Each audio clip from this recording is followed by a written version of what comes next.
Welcome back to the Roto Curve videos, week 12. We're talking receivers. It's Ricky Sanders here with Los Splash, according to his t-shirt. Jim McCormick, I guess that would make us the Los Splash brothers. Los Splash.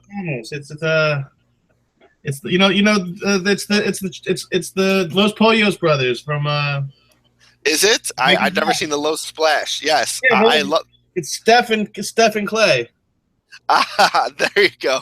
That is a great t-shirt then. Los Pollos Hermanos, I've been meaning to get a t-shirt of that since that show ended. We'll talk about Better Call Saul after the recording since it has been interesting to this point. But we don't want to bore you guys. We want to talk football. But before we do, I want to remind you about promo code CURVE. Save $2 on a weekly premium membership. Of course, this includes things like position rankings, projections, cheat sheets, the must-have tools like DVP, points per attempt, red zone, etc. Optimize lineups for DraftKings and FanDuel, and access to player ownership percentage. So make sure you use it so you pay 5 instead of 7. We wouldn't want you paying those extra $2 when you can get a deal like this. Jim, let's talk wide receivers this week. We already talked quarterbacks. Who are we liking this week? Yeah, I mean, I like Amari Cooper this week. I think the touchdown correction is already on its way. Because he had that incredible target rate, but without the touchdowns, there was so much of it going to Michael Crabtree. There's a little bit more balance now. He's obviously, last week was a dramatic, situation where Crabtree wasn't able to produce, but, Cooper got off. It was also against a tougher opponent. But the thing with Cooper is he's got 25% share of the defense, of the targets. Carolina ranks 24th in pass coverage against on the season on Pro Football Focus. The other thing is, too, he's more likely to line up with Darryl Worley, who is 92nd in pass coverage among corners on Pro Football Focus, rather than getting Bradbury. That seems like that's how it'll break down just based on the sides that they play. And they don't switch. They don't move these guys. And the Raiders don't really move their guys around either very much. So Cooper could really be the guy once again at home. You even mentioned it could be a shootout.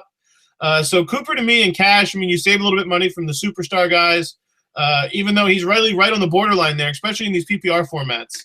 I'm also okay paying up for Odell Beckham. I understand the Joe Hayden factor here, but once again, they move Beckham around. Even if he shadows, we've seen Hayden be beat this year as well. The idea for Beckham is purely the fact that he has 8 targets every game, and the Browns are really that bad. They just are, and they put themselves in unfavorable situations. I actually think McCown is worse for them in terms of game flow, in terms of turnovers. The guy's a turnover machine. So the Giants, winning situations, again, we talked about this with Seattle. We talked about this with the Saints. They could have the ball the whole game, and I think that could be the case here with Beckham. Another guy, too, is I like Steve Smith. The Bengals aren't very good on defense this year. They're 25th in pass coverage on Pro Football Focus. The other thing, too, is Steve Smith has just an awesome share of that offense. There's not a huge ceiling, but I'm not chasing the ceiling at his price point. I know he's not the cheapest guy, but I think his return on investment is really reasonable. If we want 3 times back, that we're saying we want 18 fantasy points from him, I think that's really reasonable. He's averaging 15 fantasy points on DK. That's factoring in his bad games. And then for real savings, I actually don't mind going to Tyler Boyd of the Bengals. I know some people like LaFell. I think Boyd's the more high percentage guy. He has the history of being a high percentage receiver, high volume receiver at Pitt. And last week he scored all 6 of his receptions against 6 different defenders. Put in perspective, Dalton's QBR was 1.1 targeting LaFell last week, and it was 98 targeting Boyd. He just has more efficiency and more playmaking than LaFell. So he's the guy that I'm going for. But those are my cash guys. A couple cheaper guys, a couple of more expensive guys. I'm glad you mentioned Boyd. I agree. If you're going in cash games, he's the one to spend down with. I like Amari Cooper too. The question is, especially on DraftKings, do I want to spend up at receiver or do I want to spend up for a guy like David Johnson in terms of floor? So that's going to be a question. I think you could probably fit both if you go cheap at quarterback and tight end. I haven't done lineup construction yet, but that's the way I'm going to look at it. I definitely think it's a cheap tight end week, and I definitely think, Carson Palmer's that cheap. You could go that way. Speaking of Carson Palmer, I like Larry Fitzgerald for cash games. I think he's the safest total play of any position this week, to be honest with you. Even more safe than Carson Palmer. We're talking about a guy who hasn't dipped below 10 10.9 fantasy points on DraftKings in any game this year. Against a tough Vikings secondary last week, he caught 6 of 7 receptions for 63. But before that, he had been targeted at least 11 times in 3 consecutive games. This Atlanta team allows a lot of fantasy points out of the slot. They were second heading into last week. I got to double check where they are now, but I would assume, they're still top 5 in terms of fantasy points allowed to the slot. So Larry Fitzgerald definitely matches up extremely well against this team. And if we're talking cash, I like Julian Edelman as well. I mean, he's kind of the same thing where he's safe out of the slot. He's facing it looks like Rob Gronkowski's going to be out. Let's put that first. The report is that it looks like he is not going to play this week, and he got 17 targets last week without Gronkowski. This Jets team, obviously Darrelle Revis is tough, but he lines up on the outside. Their rushing defense is tough, so I think it's going to be a lot of Julian Edelman, even though, this is a more difficult matchup than usual for the Patriots offense as a whole. I think we're going to see, 7, 8, 9 catches for Julian Edelman. And then I'm cool going Boyd and Cash. I've got another guy who I'm somewhat comfortable, but I'll save him for tournaments. Why don't you tell us who you like for tournaments? All right, a couple tournament guys. I actually don't mind Sterling Shepard in tournaments. I think with Victor Cruz banged up, if Victor Cruz is held out, I think Shepard's interesting. Number 2 receivers have done really well against Cleveland this year. I mean, I think it's kind of being the off-Hayden effect. So if you don't pay up for Beckham, which I completely understand, and you do go for the running backs and maybe trend towards more that middle-tier receiver, I think that's an interesting guy. I still like Doug Baldwin. The floor I don't love. I mean, he's doing it through efficiency, right? Last week, I think it was caught all 4. He was 4 or 5 targets. So the week before it was 6 of 6 targets. We don't have this 10, 12 target cushion that we usually like to have. But at the same time, the price is still pretty reasonable, especially for an offense that we've already mentioned is starting to regain its kind of elite efficiency stride, the touchdowns. The other thing, too, is if he is lined up on Vernon Hargreaves has been one of the worst cornerbacks in football this year. I think he's given up a completion percentage of 65%. He's given up all these yards. He's just a guy that I want to target. So I think there's a lot of upside with Baldwin. Other than him, it's a week, I think, also for if you're going to play Mondays at all, Jordan Matthews is a guy that I love. I just think, get a share of this Green Bay offense if you can. I mean, defense if you can. Green Bay's given up 17% more points per drive than any other team over the past month. So they've been terrible. They're 31st in pass coverage. And then if we're going in tournaments as well, I'm also going to go ahead and say that I don't mind. I know it sounds crazy. I don't mind Brandon Marshall in tournaments. The price. Yep, I'm with you. The price has dipped enough for me.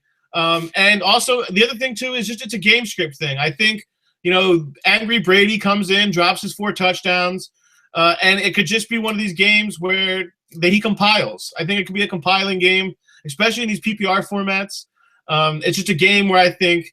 No one's going to be on him. I think his ownership will be low. The price is lower, especially on DraftKings. So, yeah, Brandon Marshall's not a guy that I'm usually been on because he's so inefficient, but this week I don't mind it. Yeah, he's definitely a guy I was going to mention, to be honest with you. I love banging my head against the wall for some reason with this guy. I haven't rostered him in DFS for a while, but earlier in the season I was. After his monster year last year, I just figured that, it's not like his talent has fallen off the face of the earth. It's just they haven't been able to get him the football. So one of these weeks it's going to happen. Own him in yearly leagues too. So again, every week, set him in my lineup. Think, this is the week, 100 yards of the touchdowns coming.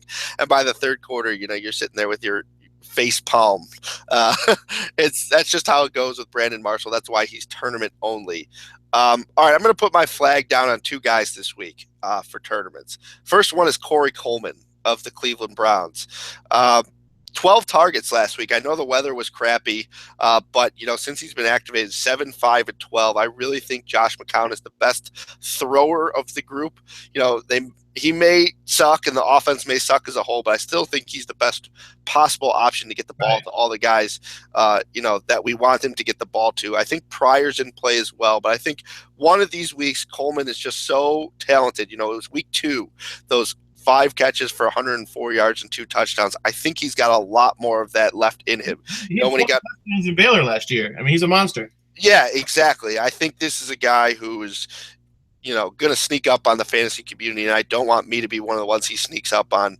I really think this is a week for them against the Giants team. He's going to get the matchup against Eli Apple, which is the one you want in terms of coverage against his defense. So, that's why I lean him over Pryor. I like Pryor too, but I think Corey Coleman for tournaments is going to be one of my staples. And the other one, with a lot of people using the Giant, I actually think you can use both. I think it's time for Devontae Parker to fully emerge. I mean, he's kind of been doing it over the last 2 weeks, but I just think he's the best receiver in this offense. I love Jarvis Landry.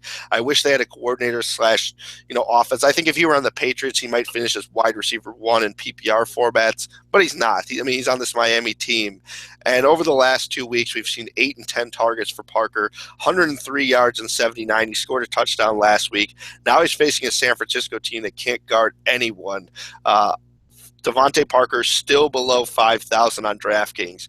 I think he and Corey Coleman, along with the top guys we've mentioned, are my tournament plays. And I just want to give a mention to Mike Evans, who I don't think anyone's going to be on, but he kind of moves around a little too. I don't think he'll be on Richard Sherman the whole day. I don't like the matchup for Winston. I think it's kind of low probability, but I do see a situation where, he catches 6 for 100 and a touchdown. And you don't want to miss out on that with all the top guys. Antonio Brown having played on Thursday, Julio Jones being shadowed. He might be the top guy, for tournaments this week. Did we miss anything at the wide receiver position?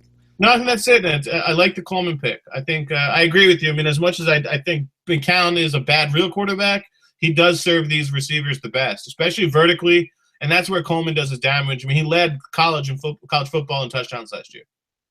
Yeah, and he's explosive, man. I just think he's a weapon. He's one of those guys like Percy Harvin was coming up. He's just a guy who's a threat to score anytime he touches it, and they just got to find ways. Agreed. So, in this matchup, he's definitely got a shot. I might consider it in cash games. That was the guy I was thinking about. But with Tyler Boyd, it's borderline. Go ahead and do what you feel is right. Before we go, I want to tell you about promo code CURVE once again. Just to reiterate, save $2 on a weekly premium membership. It includes, things like DVP rankings, points per attempt, red zone projections, cheat sheets, all that good stuff. Optimize DFS lineups so you can double check, see if you're on the right path with your DFS picks. Access to player ownership percentage after the Thursday night kickoff, so you know who everyone's on. Promo code CURVE, pay $5 instead of $7. Stay tuned for the stacks as we put it all together and decide which teams are winning us tournaments this week.